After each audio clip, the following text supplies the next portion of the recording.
Ladies and gentlemen, good morning, fellow food producers. Great to be here and great to be part of the community that is Love Irish Food.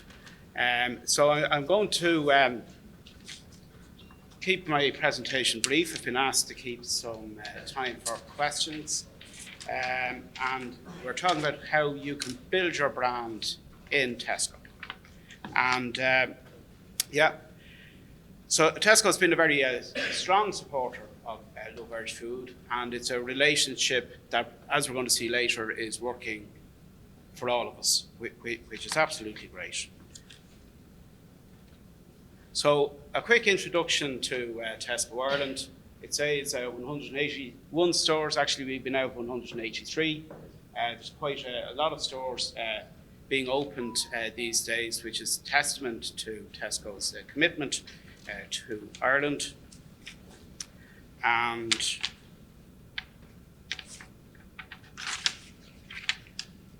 we have over 500 Irish suppliers. Now, I'm pleased to say that includes over 80 brands from Love Irish Food. And since the beginning of our partnership in 2021, that has grown from 35 brands to over 80, which is absolutely great. So Love Irish Food is playing a very big part in developing our business. And our purchases of Irish food are well in excess of 1.6 billion euros. Now, there's two sides to the business, and it's very interesting listening to Emer there talking about the growth of brands. So I'm going to talk about both private label and brands in Tesco. So over the last 4 years, Tesco is sourcing an increasing amount of product on the island of Ireland. And this is very good for the Irish supply base. It's also very good for our customers. They're getting fresher product, more in line with the Irish palate. And in the time I'm in Tesco, which is 14 years, I've seen the product development team grow tenfold in numbers. And some of these private label producers are in the room here, so it certainly helps with the overall industry in Ireland. But more importantly, for our audience today, I wish to talk about our Irish sourcing of brands. And at the beginning of the relationship, there were some quite strong, iconic Irish brands within Love Irish Food.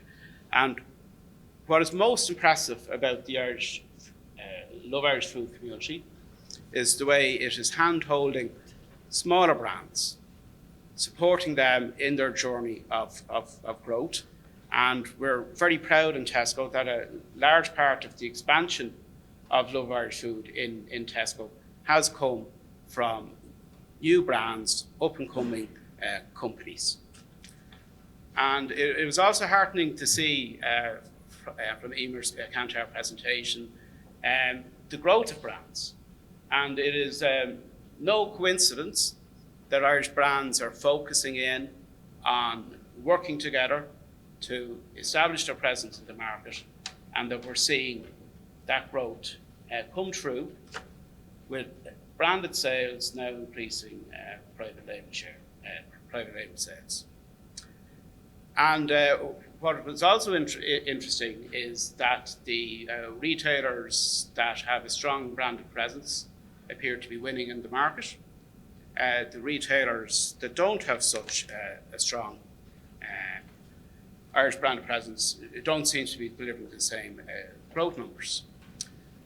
And recently I went around the market and stood at the fixture of various retailers to understand, exactly how many Irish brands are on the shelves. Because we often hear a lot of talk in media about this retailer this retailer that. And some of the retailers, I have to say, it didn't take me very long. There were, say, less than 130 Irish brands. The number of Love Irish Food brands could be counted on the fingers of two hands. and referring to the limited range retailers there. So that equivalent figure in Tesco, we have 3,600 branded products produced in Ireland on our shelves. Of those, 800 are Love Irish Food branded products. And part of our market share growth definitely is coming from the success of your brands in our business. So thank you very much for that. And the way you've come together is really landing that message with customers, all the activity. And we spent a bit of time crunching the numbers. We went down to product level to get a handle on all those 800 products, how they have grown since the beginning of the partnership in 2021. And the results are pretty phenomenal.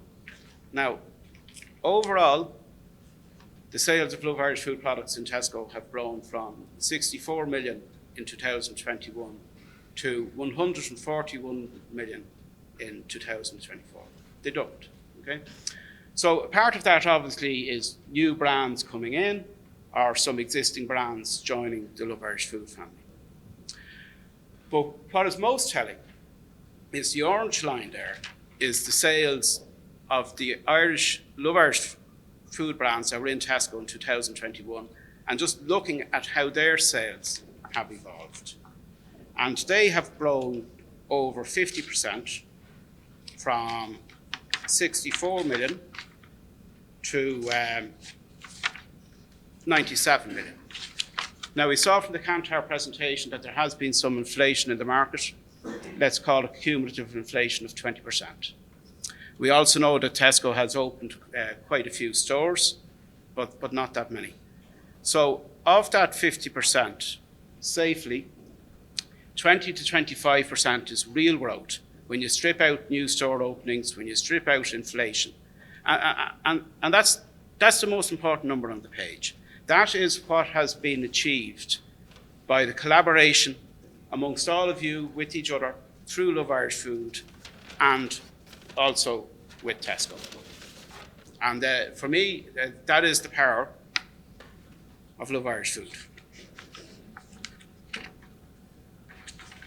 Now, if you're not on Tesco and you're wondering, well, how do I get on Tesco? We're going to talk about that.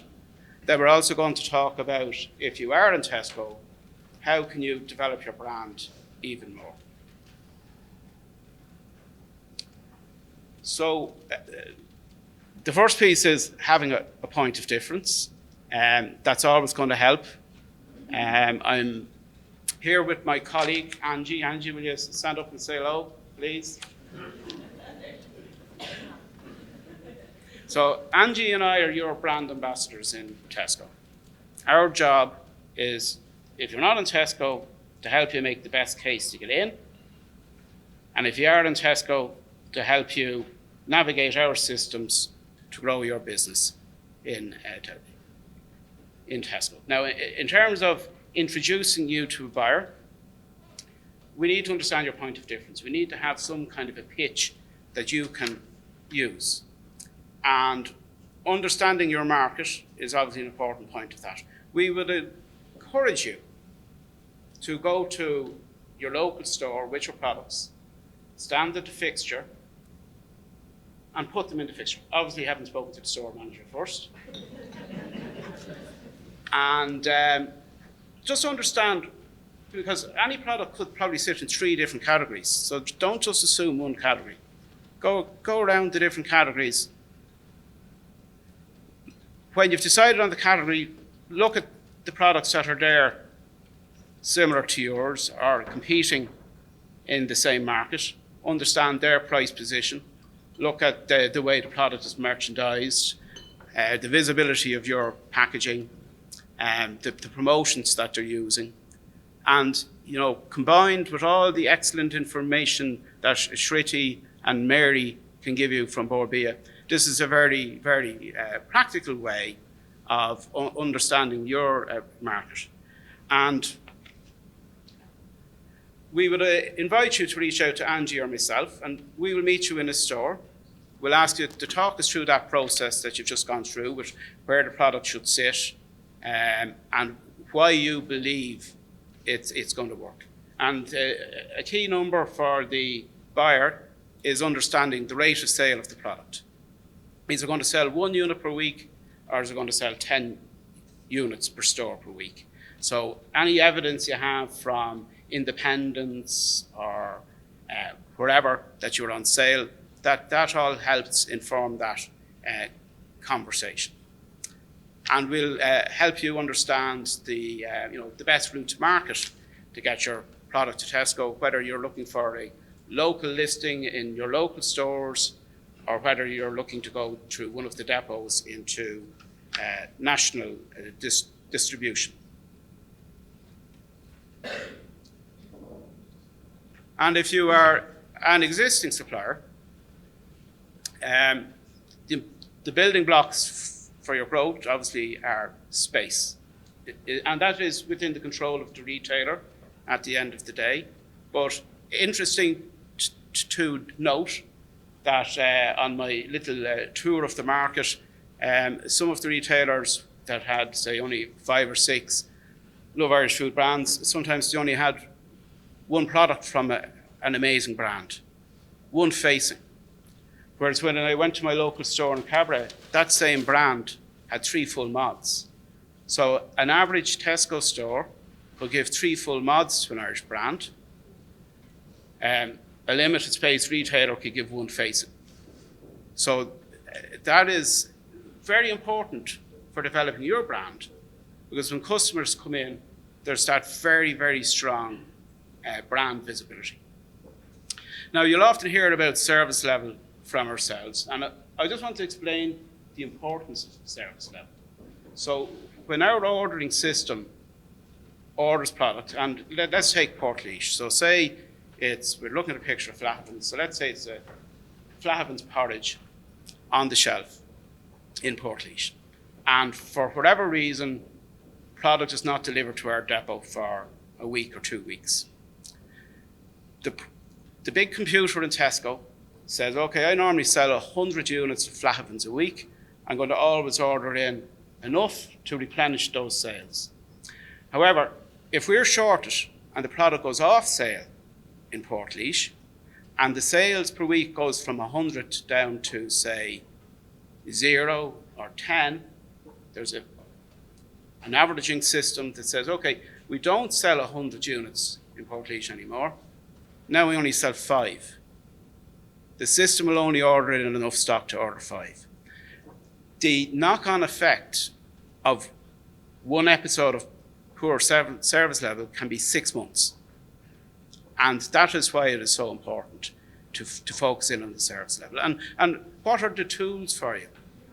So within the Partners Toolkit, Tim's Connect, Tim's you can use to update on shorts or changes to an order. Connect allows you to see the sales per store, all kinds of metrics, future forecast orders. And in fairness, this system has been greatly improved in the last 2 years, and many suppliers would not be aware that it's there. So there is a big opportunity there using those tools to focus on service level. Promotions are a key part, and not only do we have the opportunity with the OFD as part of Love Irish Food, I would encourage in particular smaller brands to consider promotions in fixture. There's no cost associated with that other than the actual cost of the promotion. It can be a very effective way of driving your brand. Market insights from the team in Dunhumby for the larger suppliers. For the smaller suppliers, Angie and I are very happy to support you with market insights using our own Tesco data. So if you're operating in a particular category, come to us. We can share the information that will help you understand the rate of sale. Or even if you're an established business, we can help you and you're targeting, say, a brand coming in from overseas. We're more than happy to share data to help you understand the size, price, and help you win in the market. For the larger suppliers as well, retail media is another tool in the toolkit. Now, social media, we've heard a lot about that today. That is absolutely key. On the next slide, I'm going to share the tags for Tesco, and we would encourage you to post and share with Tesco if it is complementary or beneficial to our partnership, and the team in Tesco will repost that. So if you have something good to say, please do post it. If you don't have something to say, save your breath to cool your porridge. And in-store tastings, hard graft. Okay? Just to point out that earlier on in my career, I was an artisan food producer. I used to produce a farmhouse cheese in Dublin called Barra, and I did a lot of in-store tastings at the time, and all the points we're sharing today are driven not only from experience working in the retail business, but also as a food producer. So in-store tastings, the big benefit of that, if you are a producer and you're doing that yourself, you get amazing customer feedback on the spot. If you are a large producer, there's backup marketing, and they will support you with the people to deliver the tastings. If you're not a big producer and you wish to have your own people doing tastings in store, please reach out to Angie and myself, and we can support you in that in a very cost-effective way, in particular in your local stores. So I'm now going to share some contact details, and I'm sure Andrea will share these with you afterwards. But for social media, please tag Tesco IRL, and our team will be more than happy to repost suitable content. And there are contacts. But the most important contacts in all of this are Angie and myself. We are at your disposal to support you. So, in summary, I wish to thank you and compliment you on all the work that you've done. The evolution of Love Irish Food over the last 3 years has been absolutely phenomenal. Very satisfying for ourselves to be part and parcel of that. And Love Irish Food brands are very well established on the retail landscape in Ireland now. Happy to take any questions now. And both Angie and I are sticking around afterwards, and we'd love to meet as many of you as we can. And down the road, you have our contact details. Please do not hesitate to reach out. Thank you very much.